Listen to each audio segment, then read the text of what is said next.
이번 시간에는 원리에 대해 말씀드리면서 3차원의 개념을 고차원으로 바꾸는 방법과 깨달음의 지혜를 활용하는 방법을 예를 들어 설명하겠습니다.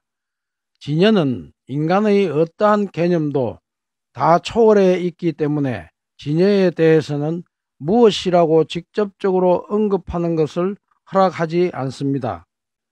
그러나 진여는 모르는 것이 없기 때문에 무엇이든지 다 알아차리고 알아차린 그대로를 움직이는 작용을 통해 만물을 창조해냅니다.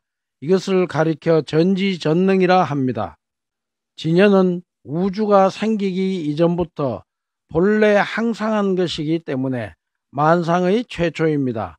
흔히 진여는 가장 역동적이면서도 텅 비어있다고 말하는데, 이 말의 뜻은 진여는 알아차리는 능력과 역동적으로 움직이는 작용만 지니고 있는 에너지일 뿐 거기에는 아무것도 없다는 말입니다.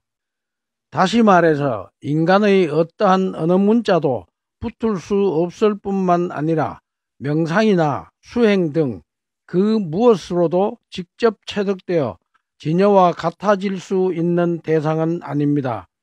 쉽게 말해서 현상계에 있는 그 어떠한 것도 진여와 같아질 수는 없다는 말입니다.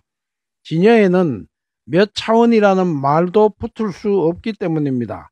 다만 진여의 성품인 원리를 체득함으로써 진여의 성품을 회복하는 것이 인간이 할 수 있는 유일한 수단일 뿐입니다. 그러나 여기서 중요한 사실은 진여는 있는 그대로를 알아차릴 뿐 알아차릴 때 어떠한 분별도 차별도 하지 않고 다만 서로가 서로를 이익되게 하는 상호의존성으로 알아차리고 알아차린 그대로 작용하기 때문에 진여에 의해 만들어진 모든 것들은 다 필요한 존재라는 사실입니다. 이러한 이유로 만상은 다 반드시 존재의 이유가 있기 때문에 존재하고 있다는 말입니다.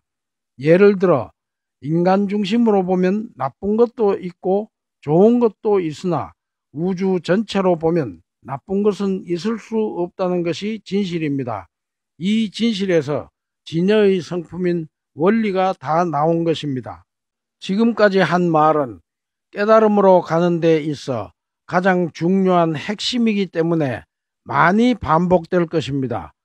우리가 원리를 깨닫고자 하는 이유는 거시기세계인 3차원 현상계에 적용된 개념을 미시세계인 고차원의 개념으로 바꾸기 위해서입니다. 거시세계의 안목으로는 모든 것이 서로 분리되어 있으면서 생멸이 개별적으로 있기 때문에 자아가 있는 것으로 인식되나, 미시세계의 안목으로는 바뀌고 변하는 무상한 가운데 서로 주고받으면서 이것과 저것이 혼재되어 끊임없이 순환하고 있는 생명 공동체입니다.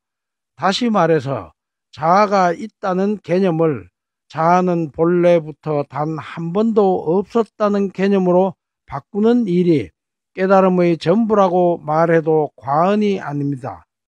자아가 있으면 모든 것이 상대적으로 일어나기 때문에 자아가 없어지면 상대적인 것은 저절로 사라집니다. 그래서 바라는 마음을 사라지게 하고 무심의 지혜로 살아가려면 자아가 있는 가운데 자아가 없는 원리를 깨달아야 가능해집니다. 바라는 마음은 자아로 인해 생기기 때문입니다. 명상으로 자아를 소멸시키려 하는 일은 육신이 살아있는 이상 불가능할 뿐만 아니라 이로 인해 너무나 많은 부작용을 동반하게 됩니다. 이 문제는 명상에서 자세하게 다루려 합니다. 자아가 없다고 하는 개념이란 나라고 할 만한 고정불변의 그 무엇이 없다는 것을 이루는 말입니다. 이 진실을 알기 위해서는 우주를 구성하고 있는 존재의 원리를 깨달아야 하는데, 모든 존재는 진여의 작용으로부터 나왔기 때문에 존재의 원리는 진여의 성품을 말합니다. 따라서 개념을 바꾸기 위해서는 원리를 깨달아야 합니다. 지금부터 공부할 개념 바꾸기는 원리에 대한 기초 공부이며 원리란 만상의 존재의 원리를 의미합니다. 우리들은 지금까지 나를 중심으로 모든 것을 판단하였기 때문에 매우 이기적이었으며 이렇게 살아가는 것이 습관으로 굳어져 있었습니다. 자기를 개발하기 위해서는 이 습관을 바꾸어야 하며 바꾸기 위해서는 자기를 중심으로 보았기 때문에 전체를 보지 못하고 항상 자기도 모르게 부분만 보던 습관을 바꾸어야 합니다. 예를 들어서 보수적인 성향을 지니고 있는 사람은 진보적인 사람을 이해하기 어렵고 반대로 진보적인 성향을 지니고 있는 사람은 보수적인 사람을 이해하기 어렵기 때문에 서로 다투는 것입니다. 진보가 되었든 보수가 되었든 어느 하나만을 나의 고정관념으로 삼아 한 곳으로 치우치게 되면 안 됩니다. 내 안에서 진보와 보수가 하나 되는 것이 통섭이고 화합이고 융합이고 중도입니다. 전체를 보기 위해서는 만상의 본질을 알아야 하고 본질과 나와의 관계를 명확하게 알아야 합니다. 이것을 알면 나의 본질인 참나를 찾게 되며 이것을 견성 또는 깨달음이라 합니다. 따라서 수행자는 늘 원리의 입장에서 전체를 보아야 합니다. 다시 말해서 진리와 내가 둘이 아닌 하나 되는 것을 말합니다. 모든 것을 독립된 실체로 보는 것은 고전물리학입니다. 고전물리학에서는 모든 것은 서로 분리되어 있기 때문에 주관과 객관으로 나누어져 있으며 분별과 차별이 있습니다. 우리는 이러한 세상에서 살아왔으며 지금도 여기에서 살아가고 있으며 앞으로도 여기에서 살아갈 것은 분명한 사실입니다. 그래서 우리들의 개념은 서로 분리되어 존재하는 것에 익숙해져 있기 때문에 이기적으로 진화할 수밖에 없었습니다.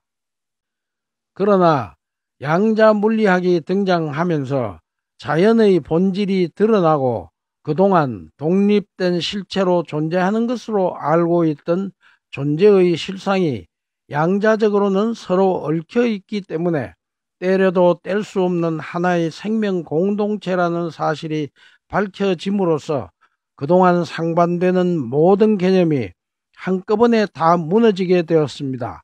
이 원리는 체, 상, 용의 원리에서 자세하게 설명하기로 하겠습니다.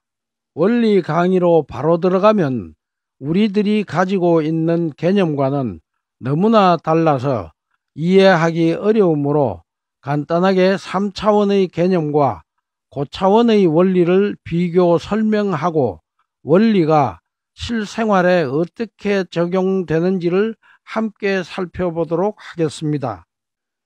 개념이 바뀌면 생각이 바뀌고 생각이 바뀌면 말과 모든 행동이 바뀌기 때문에 내가 바뀌는 것이며 내가 바뀌는 것이 나를 개발하는 것입니다.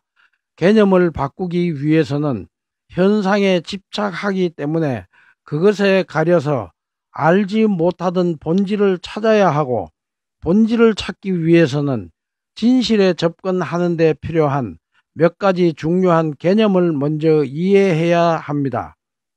첫째, 만상이 실체로서 존재하고 있는 것처럼 착각하고 있는 우리들의 일반적인 개념을 원리의 입장에서 보면 실체로서 존재할 수 있는 것은 우주 공간에 단 하나도 없다는 개념으로 바꾸어야 합니다. 우리가 실체라고 생각하는 모든 것들은 인연따라 소립자가 모이고 흩어지는 자연의 현상일 뿐이기 때문입니다. 이것은 매우 중요한 개념 바꾸기이면서 가장 이해하기 어려운 문제이므로 상세하게 설명하겠습니다. 독립된 실체로 스스로 존재할 수 있는 것은 없다는 존재의 원리에는 두 가지 이유가 있습니다. 첫째, 모든 것은 매 순간 변함으로 영원한 것이 없기 때문인데 이것을 무상공이라 하고, 둘째, 이것은 저것이 있어야 존재할 수 있고 저것은 이것이 있어야 존재할 수 있으므로 서로 상관관계로 의지하면서 존재하기 때문인데 이것을 연기공이라 합니다. 이때의 공의 의미는 스스로의 성품이 없다, 즉 확실하게 이것이다 또는 확실하게 저것이다 라고 할 만한 그 무엇이 없다는 말입니다. 이것을 무자성이라 합니다.